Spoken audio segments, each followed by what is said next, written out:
This is the Rebound Rundown. I'm your host, Paul Fritschner. Your home for college basketball in the Cincinnati area and across the country every Monday through Friday during the season. Make sure to subscribe on YouTube and wherever you get your podcasts. It is great to be joined today by a Miami legend, Wally Szczerbiak, the 6th overall pick in the 1999 NBA Draft, an All-American. Your number 32 jersey is retired at Miami. It is a pleasure to have you on the show today, Wally. And before we get started here, I want to make sure that all of you watching and listening right now know that you can subscribe on Apple or Spotify. This is an audio-based show every Monday through Friday for your morning commute. So if you're a Miami fan or anybody listening to this, make sure you subscribe for plenty more throughout the season. And you can watch the YouTubes and the video-based content on the Rundown's YouTube channel as well. But Wally, I really appreciate you taking a few minutes today. Your RedHawks are rolling right now. They are rolling. It's really exciting. The nation has really taken notice.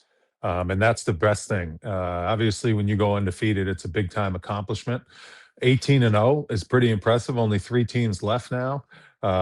So I'm proud of the guys. I'm proud of what Travis Steele has built there at Miami, and really exciting every time they tip the ball to see the results and just see how much they play like a team, the way they shoot the ball. It's just really a good thing they have going right now. Yeah, so we're recording this on Friday afternoon. It's going to run early next week, probably Monday or Tuesday on the show. So okay. I'm really hoping by that point, Miami is still undefeated. And going into tomorrow's game against Buffalo, I think it's a pretty good matchup for Miami. And I want to ask you that first here, Wally. What has made Miami and what you've seen of them this year, what has made them such a difficult matchup in your mind? Well, the first thing is the connectivity. I was on campus a couple times earlier on in the year. I saw one of the games against the D2, D3 schools where they won 129-49. My daughter's a sophomore there, and she loves being on campus, and she goes to all the games. So I got to hang out with a couple of the players. It was Uptown Madness, where I was judging the dunk contest, and then we kind of hung out. We grabbed a bite to eat afterwards, and I kind of saw how close the team was. Not only are they connected on the basketball floor, they're really close off the floor. And I think that's one thing that Travis Steele has really brought to this team, because he was able to return so many guys from last year. I think they're 4th in the nation in KenPom as far as like experience and returning players. And that's huge in today's day and age. So you can see it out on the floor. This team is elite skill level at all positions. They can shoot, pass, drive, make a play. And as a result, they're really tough to guard, and they've been lighting it up. How impressed have you been with the job that Travis has done in developing this program over the last couple of seasons? Very impressed. And, Travis, obviously, I thought he did a pretty good job at Xavier, just came a little bit short as far as making the NCAA tournament. He has a great eye and knack for recruiting and finding talent. And when he took this job here at Miami, he told David Saylor, the athletic director, he said, give me 2 years and I'm going to figure this thing out. I'm going to get this program headed in the right direction. And he's done it with a culture that is what Miami's all about. And I remember one of the reasons why I went to Miami is the coaching staff back at the time: Herb Sendick, Thad Matta, Sean Miller, Charlie Coles, Jimmy Christian. They were elite level coaches, and I could feel that, and I could tell when I was being recruited. And I think the same thing's going on at Miami with the coaching staff that Travis has behind him. And as a result, he has stuck to what he's wanted to do. His players believe in him, and he doesn't break promises. And that's something huge in today's day and age of college basketball. Yeah, and the development of this team, and you talk about, they went into the portal a little bit, right, but not too much. This is a team that was built both from freshmen and returning talent, and it's cool watching them because the fluidity of their offense is apparent in seeing how they have developed together. They can shoot, they can pass, they can cut. They lose their second leading scorer and their starting point guard, and they really haven't missed a beat. Luke Skaljak has filled in well. When Evan Ipsaro got hurt, Wally, I think the thought was, okay, can Miami overcome this?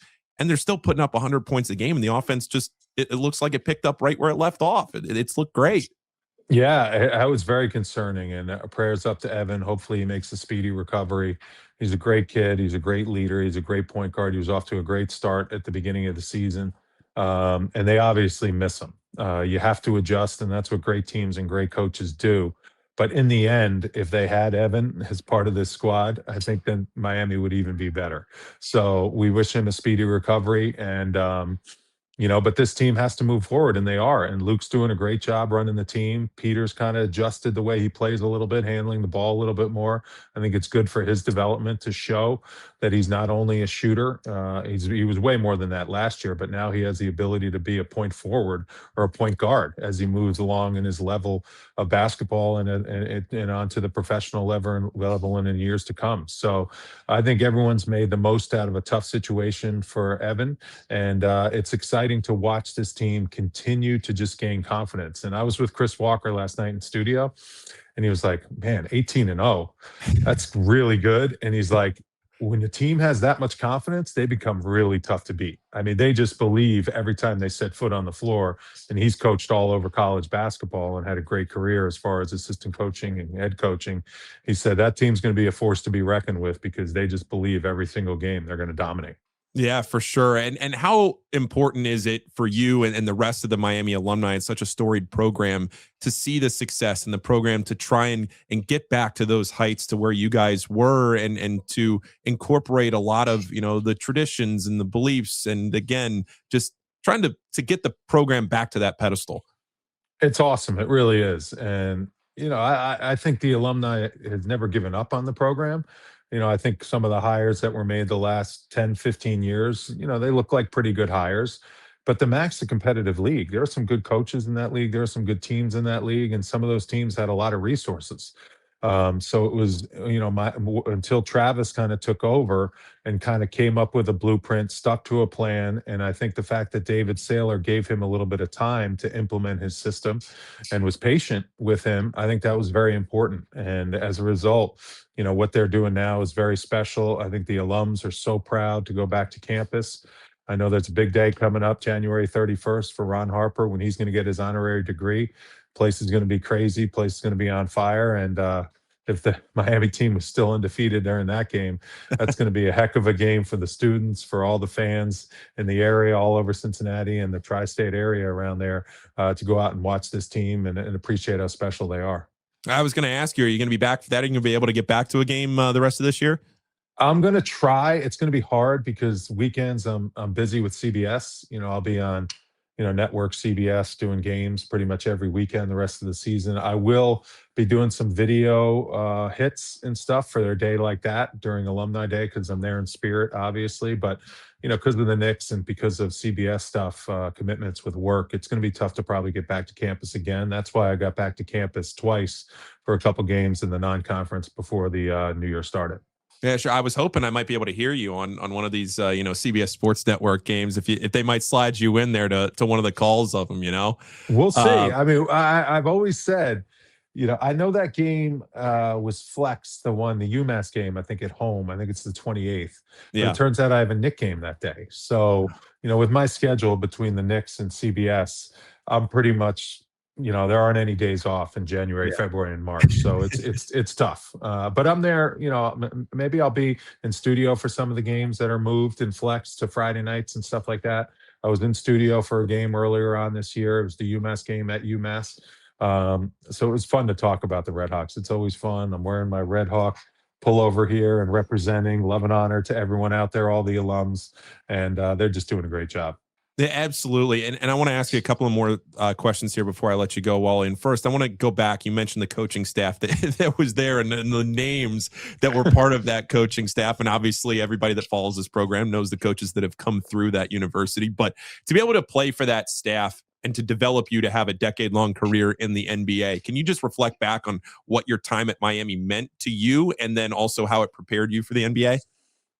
It was the perfect fit. It really was. Coming in, we were an elite team coming off a second-round performance in the NCAA tournament where I think we beat Arizona and lost to Virginia in the second round in overtime. So it was coming into a program that had high expectations my freshman year. I wasn't handed anything. I had to earn everything. Came off the bench most of my freshman year, earned first team all MAC freshman honors. So I had a pretty good freshman year, although it was ended short with injuries. Sophomore year, continued to make a little upward progression. It was still Devin Davis's team. Made the NCAA tournament, won the MAC championship tournament, MAC tournament championship. And, made the NCAA tournament. And then third year is when I continued to put in the work with the coaches. In the offseason, I would come back to New York and play pick up against Felipe Lopez and pros in the city and in Queens. So I really honed my game in the summers. And then my junior year exploded and continued to develop under Charlie Coles. He kind of handed me the reins of the team. And then senior year was a magical year. And I think all that hard work, I firmly believe when you put in the work from year 1 to year 4, you're rewarded in your senior year. And that senior class with Damon, Rob Mestis and company, we were certainly rewarded with a memorable year.